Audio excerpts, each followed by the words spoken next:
और बहुत ज़रूरी है ये बात लोगों को याद दिलाना कि यहाँ की मिट्टी में सभी का खून शामिल है। इस देश के अंदर जितनी जाति, जमाती, जितनी भाषा और विविध संस्कृति के जो लोग हैं, उन सभी को एक संग रखने का अभूतपूर्व कार्य डॉक्टर बाबा साहब अम्बेडकर ने लिखा, क्योंकि इस देश की मिट्टी में आज़ादी दिलाने में सभी का खून शामिल है। हम इस भारत के आदि निवासी हूँ, लेकिन भारत देश का हमारा जो मिट्टी में ईमान है और मैं इस बाबा साहब के बलिदान में हरदम जुड़ा रहूँगा। हम देश के चंवार हूँ इस भारत देश के, लेकिन इस भारत देश की मिट्टी में मेरा खून भी शामिल है।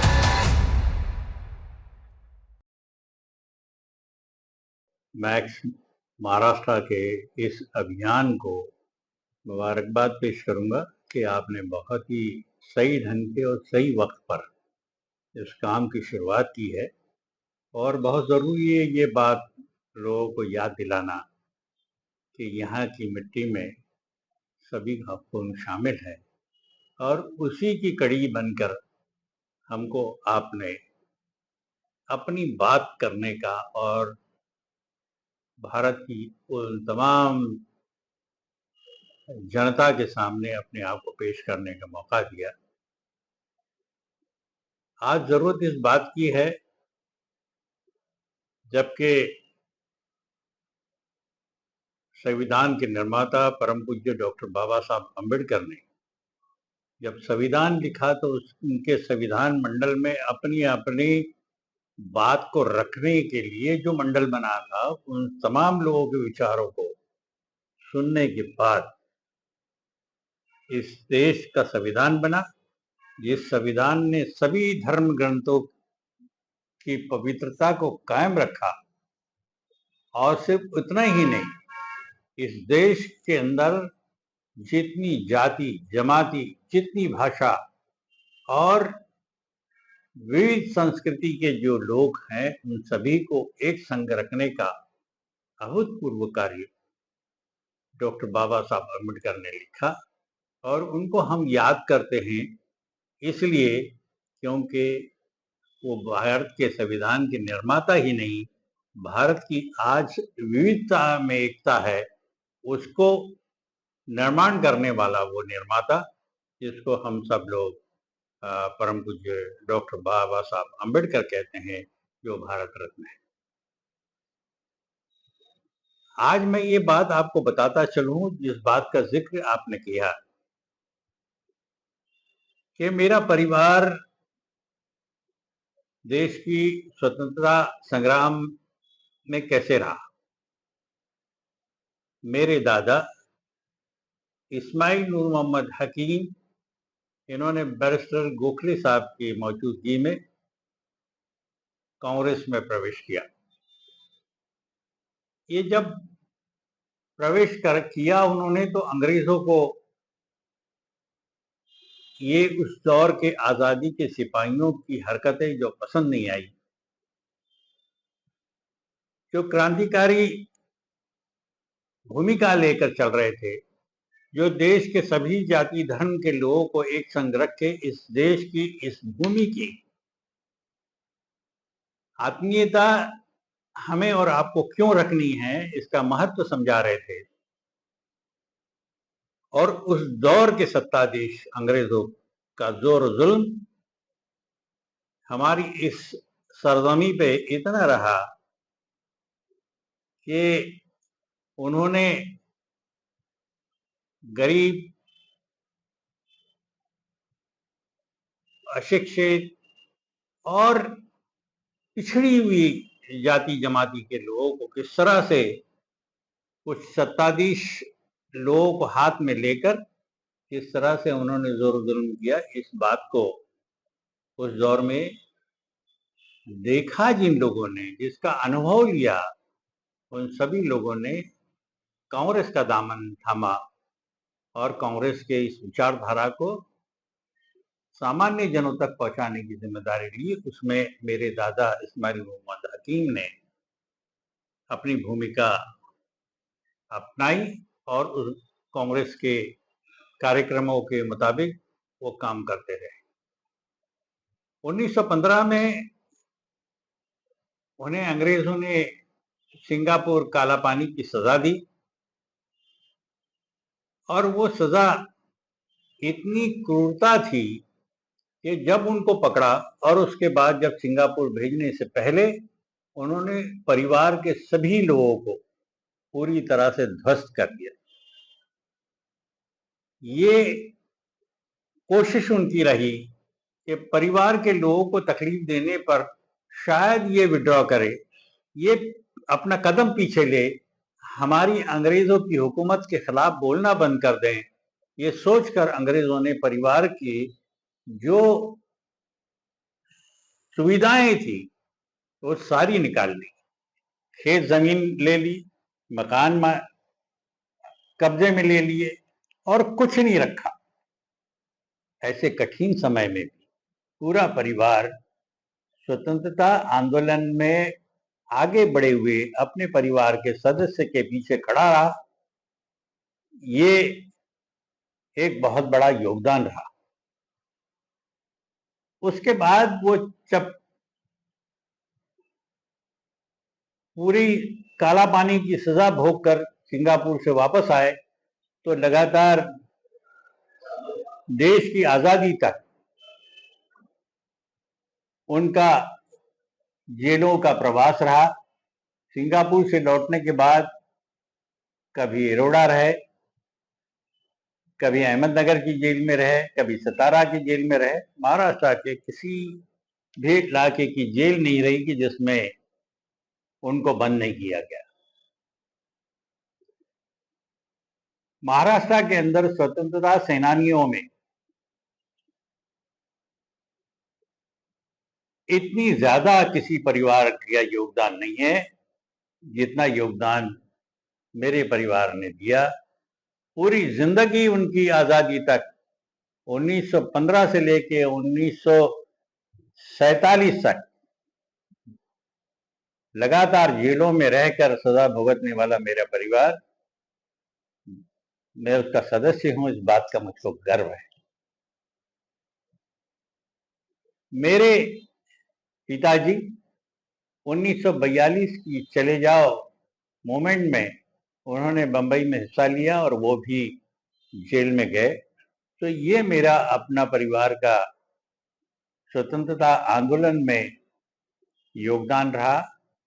ये सब करने के पीछे मकसद ये था कि इस देश में, इस मिट्टी में, हमारी इस मातृभूमि में जो सुगंध है उसको छीनने की कोशिश जो अगर कोई करता है तो उसके खिलाफ हमको उठ खड़ा होना चाहिए। और इसी हिसाब से हमारा पूरा परिवार गांधीमय जीवन हम अपनाए हुए हैं और इसीलिए कांग्रेस में लगातार हमारा सफर रहा। और कांग्रेस में हम आज प्रदेश के महामंत्री की हैसियत से हम काम कर रहे हैं। हमारी कोशिश यह है कि लोगों तक, जन जन तक हम जाकर लोगों को बताएं कि गांधी सिर्फ कहने से नहीं होगा, गांधी जीना पड़ेगा, गांधी समझना पड़ेगा। डॉक्टर बाबा साहब अम्बेडकर के बारे में हम बहुत ही आदर की बात करते हैं, तो हमें डॉक्टर बाबा साहब अम्बेडकर को समझना पड़ेगा। वो कब समझेंगे हम? जब परम पूज्य डॉक्टर बाबा साहब अम्बेडकर की किताबों को पढ़ेंगे, उनकी जीवनी को समझेंगे, उनके इस देश के लिए योगदान को समझेंगे। आज संविधान हाथ से छीना जा रहा है। संविधान छीनने वाले वो लोग हैं कि जिनको उस संविधान के मुकाबले में 1950 में भी जिन्होंने उसको मानने से इनकार किया था, जो ये नहीं चाहते थे कि डॉक्टर बाबा साहब अम्बेडकर का लिखा हुआ संविधान इस देश पर लागू हो, वो चाहते थे कि मनुस्मृति जो है, जो उनके विचारों का समर्थन करती है, उस समर्थन करने वाले, उस धर्मांध विचारों की उस प्रतिनिधित्व करने वाली विचारधारा जो है, उसको वो जो लाना चाह रहे थे, एक ही व्यक्ति था जो सबके सामने सबका आदर्श बन के इस देश की सामान्य जनों का प्रतिनिधित्व करने वाला वो परम पूज्य डॉक्टर बाबा साहब अम्बेडकर है, और उसको सिर्फ है कह के नहीं चले। आज इस तरह का माहौल है जब संविधान को पैरों तले कुचलने की इच्छा रखने वाले लोग जो संविधान पे हमला कर रहे हैं, उस वक्त सब में पहले आपको डॉक्टर बाबा साहब अम्बेडकर को पढ़ के समझना पड़ेगा कि उनका जीवन किस तरह संघर्षमय रहा, किस तरह से इस देश के अंदर उन्होंने अपनी शिक्षा पूरी की, किस तरह उन्होंने अपने समाज को साथ में लेकर इस देश की आजादी के मेन स्ट्रीम जिसको कहा जाए, मुख्य धारा जिसको कहा जाए, मुख्य धारा में रहने के लिए जो कहा कि आप पहले आप शिक्षा को अपनाएं, संगठित हो जाइए और एक साथ मिलकर आप संघर्ष करें। यही तो संदेश डॉक्टर बाबा साहब अम्बेडकर ने दिया। वो संघर्ष करने वाली और संगठित करने वाली जो भूमिका है वो कई लोगों को पसंद नहीं है। ये चाहते हैं कि इस देश के इस खूबसूरत गुलदस्ते को निकाल के फेंक दिया जाए, सब रंग को अलग अलग कर दिया जाए, इसकी खूबसूरती को तोड़ दिया जाए और एक ही रंग में वो लोगों को कुचले भी तो एहसास ना हो, वो लोगों को भूखा मारे तो भी एहसास ना हो, लोग बेरोजगारी से लड़ते रहे और मरते रहे तब भी एहसास न हो। ऐसे लोग जो है इस देश में हैं, इनके बारे में सिर्फ परम पूज्य डॉक्टर बाबा साहब अम्बेडकर का संविधान हमको, आपको और इस देश को बचा सकता है। देखिए, जिन लोगों ने इस देश को आजादी दिलाई, उन लोगों ने उस दौर की हुकूमत का अन्याय अत्याचार बहुत करीब से देखा था। उस दौर में किस तरह से लोग पीड़ित थे और कुछ लोग जो है उस दौर के सत्ताधीशों का सहारा लेकर अपना पेट भरते थे। उन्हीं के द्वारा जो जोर जुल्म होता रहा, उससे परेशान होकर जो लोग इस देश की आजादी के लिए उठ खड़े हुए, मैं समझता हूं कि ऐसा कोई जाति, कोई धर्म, कोई भाषा, कोई प्रांत, कोई ऐसा गांव नहीं होगा कि जहां का वो पीड़ित वर्ग जो है वो इकट्ठा होकर रास्ते पर नहीं आया होगा। हर आदमी मोहब्बत से ये कह रहा था कि सारे जहां से अच्छा हिंदुस्तान हमारा। ये नारे क्यों लगे? ये इसलिए क्योंकि उनके अंदर राष्ट्र प्रेम की भावनाओं को मजबूती से पेश करने का काम जिन आजादी के सिपाहियों ने किया, आज उनकी आत्मा बड़ी दुखी हुई होगी, क्योंकि जैसा वो देश चाह रहे थे, जैसा उनके बाद के लोगों ने इस देश की प्रगति और उन्नति के लिए काम किया और जिस मुकाम पर हमारा देश चल रहा था, जिस जगह पर हम लोग खड़े थे, उस जगह से हमको ऐसे धकेल दिया गया कि आज उनकी आत्मा को तकलीफ होती होगी कि हमने इस देश को आजादी किस लिए दिलाई थी। हमने इस देश को आजादी इसलिए नहीं दिलाई थी कि हम आपस में लड़ मरे। हमने इस देश को आजादी इसलिए नहीं दिलाई थी कि हम चंद लोगों के हाथों में इस देश की वो तमाम संपत्ति सौंप दें। हमने देश को आजादी इसलिए नहीं दिलाई थी कि कोई धनवान व्यक्ति इस देश पे फिर कब्जा करे, क्योंकि वैसे ही तो माहौल था कि धनवानों ने ही बाहर से आके हमारे ऊपर कब्जा कर लिया था। ये सारी चीजें आज वो आजादी के सिपाही सोचते रहे होंगे कि ये बहुत कठिन समय है कि अगर हम अपनी आजादी के उन सिपाहियों का और उनके त्याग का, उनके बलिदान का हम आदर्श मानते हैं उनको, तो हमें उन तमाम चीजों को सोचकर इसलिए खड़ा होना पड़ेगा कि ये देश नहीं रहेगा तो हम और आप कैसे रहेंगे। हमारे गले में फिर गुलामी का एक जंजीर डाल दी जाएगी। हमारे बारे में वर्ण व्यवस्था के नाम पर फिर द्वेष किया जाएगा। हमको जाति जाति में बांट दिया जाएगा। जिस तरह से जब चाहे जब हमारे खून से अपनी प्यास बुझाने वाली उस अंग्रेजों की हुकूमत, वही दौर हमको देखने के लिए मिलेगा। हमारे उन स्वतंत्रता सेनानियों ने ये सपना नहीं देखा था और उसको बरकरार रखना है, उनके सपनों को साकार करना है।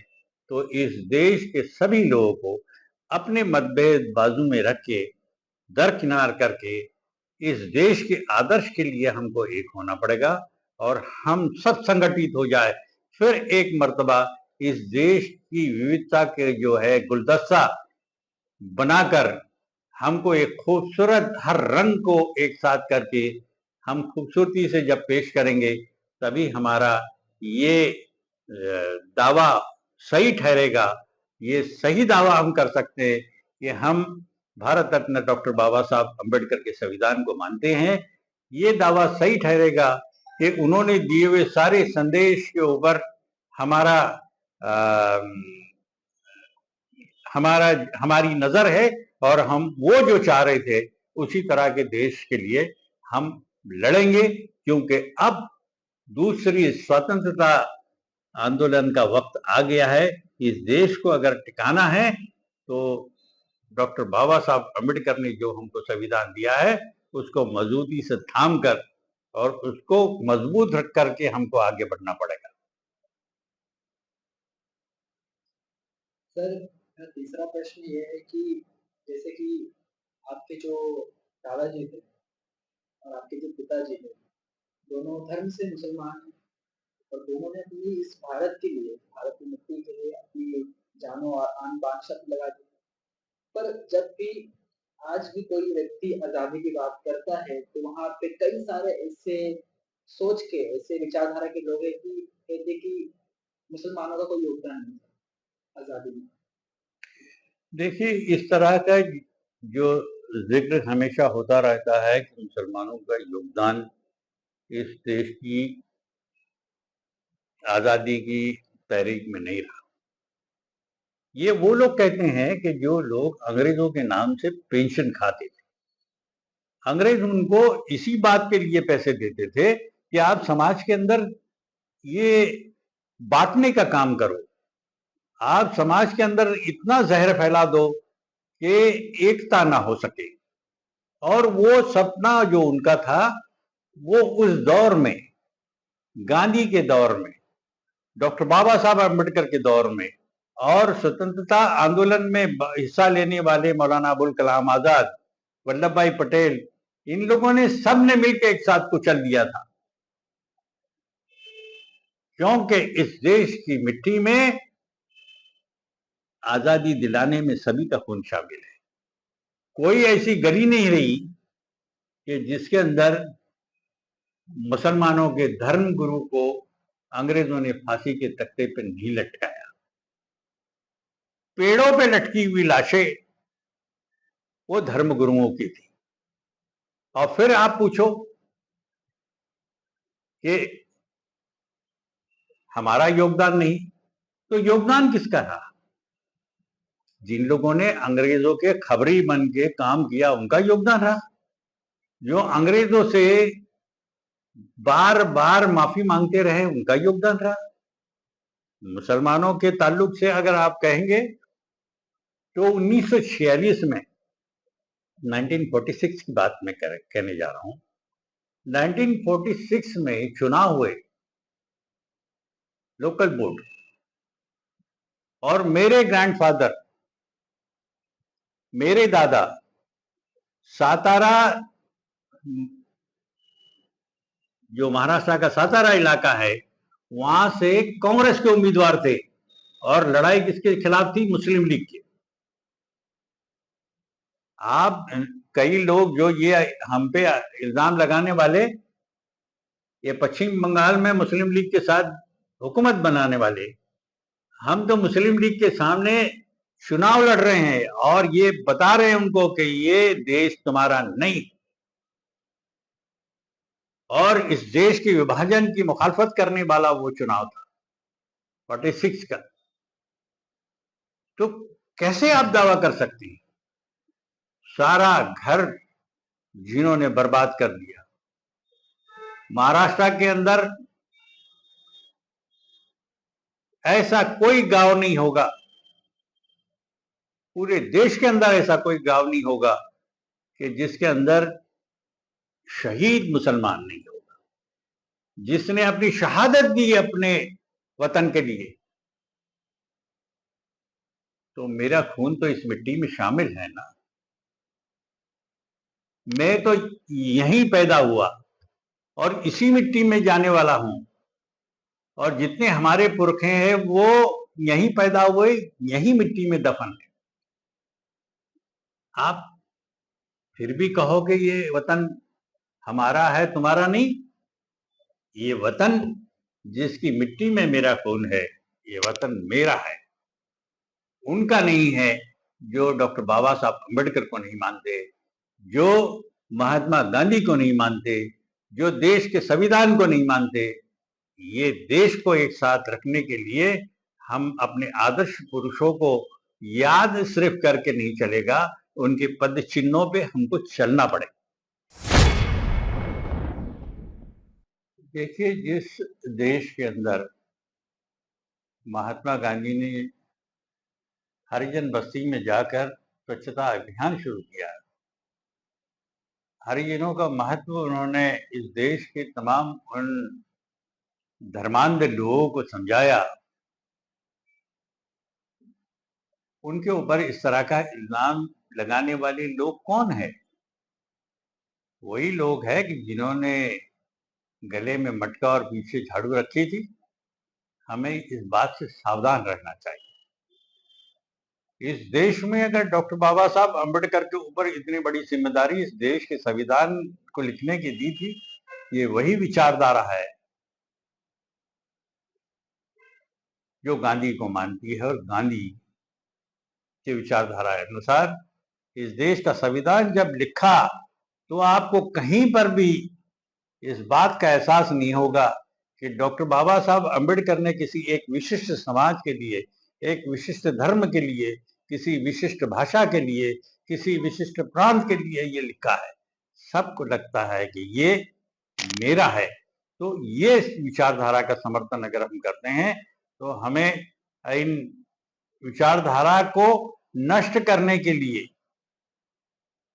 जो सब में बड़ा हमारे पास पवित्र ग्रंथ जो है हमारा देश का संविधान, इसको हाथ से छीनने की कोशिश करने वाले लोग ही हमारे दरमियान में इस तरह की बातें फैलाते हैं। इसको दूर करने के लिए हमको एक संघ होना पड़ेगा, एक साथ आना पड़ेगा, और इस देश को हमको उन्हीं हमारे पूर्वजों के बताए हुए रास्ते पर लेके आगे चलना पड़ेगा, तभी जाके सही में हम उनको नमन करेंगे। देखिए, आज की इस हमारी एकात्मता में जो इस तरह के वाद विवाद पैदा करने वाले वही लोग हैं कि जिन्होंने और जिनकी विचारधारा ने डॉक्टर बाबा साहब अम्बेडकर को कभी नहीं माना। मैं एक डॉक्टर बाबा साहब अम्बेडकर के पुरस्कार प्राप्त दलित मित्र हूँ। मैं, मेरा अभ्यास है, मैंने उनको बहुत करीब से पढ़ा है, और मैं उस इलाके से आता हूँ, महाराष्ट्र के सातारा जिला से, यहाँ पे डॉक्टर बाबा साहब अम्बेडकर का कुछ काल जो है आप लोग पढ़ेंगे तो आपकी समझ में आएगा कि उनका वहाँ गया है। हमारा पारिवारिक जो है जो संबंध है इन स्वतंत्रता सेनानियों और उनके साथ साथ भारत के संविधान के निर्माता और इस देश के मार्गदर्शक भारत रत्न डॉक्टर बाबा साहब अम्बेडकर के विचारधारा के मुताबिक चलने का रहा है, जो इस देश को लेके आगे चलने का वक्त है। इस वक्त ऐसे मुद्दे हमारे दरमियान में पेश करके हमको फिर बांटने की कोशिश की जा सकती है। हमें सावधान रहना चाहिए। मुसलमानों को बदनाम करने के लिए बहुत सी विषयों पर हंगामा मचाने वाले लोग यहाँ तक कहते हैं कि ये आजान जो है वो हमारी नींद में खलल डालता है, हम सो नहीं पाते हैं। ये अकबर बादशाह के नाम जो है अब भी लेते रहते हैं। ये गलतफहमी लोगों के दरमियान में पैदा करने वाले लोगों को हमको समाज के दरमियान में जाकर ये कहना पड़ेगा कि इसका अर्थ क्या है। अल्लाहू अकबर अकबर बादशाह का नाम नहीं है। अल्लाहू अकबर का अर्थ ये है कि ईश्वर सर्वश्रेष्ठ है। तो कौन सा धर्म कहता है कि ईश्वर सर्वश्रेष्ठ नहीं है? और सुबह सूर्योदय के वक्त में वही बांग देने वाला ये कहता है अस्सलातु खैरुल मिनन नौम, नींद से बेहतर प्रार्थना है। तो कौन सा धर्म कहता है कि भाई सोते रहो? सूर्योदय के वक्त में सूर्य पूजा क्या है? ये सारा स्पष्टीकरण तब लोगों के दरमियान में जाएगा जब हम उनको अपने करीब में लेंगे, उनको अपनी मस्जिदों में बुलाएंगे, उनको साथ में बिठाएंगे। सभी समाज के लोग एक दूसरे की तमाम धार्मिक विधियों को समझेंगे, तभी वो ऐसे जो भोंदू लोग हैं इनके बहकावे में नहीं आएंगे। ये हमको और आपको सबको एक साथ होकर इस देश को टिकाना है, इस संविधान को बचाना है। देखिए, इस देश के बहुत बड़े बड़े शायरों ने कह दिया कि वक्त पड़ा गुलिस्तां पे तो खून हमने दिया, वक्त पड़ा गुलिस्तां पे तो खून हमने दिया, बाहर आई तो कहते हैं तेरा काम नहीं। ये खून ने इस बहार के लिए सींचा है और ये बहार हमारी खूनों से आई है। सभी का खून शामिल है इस मिट्टी में।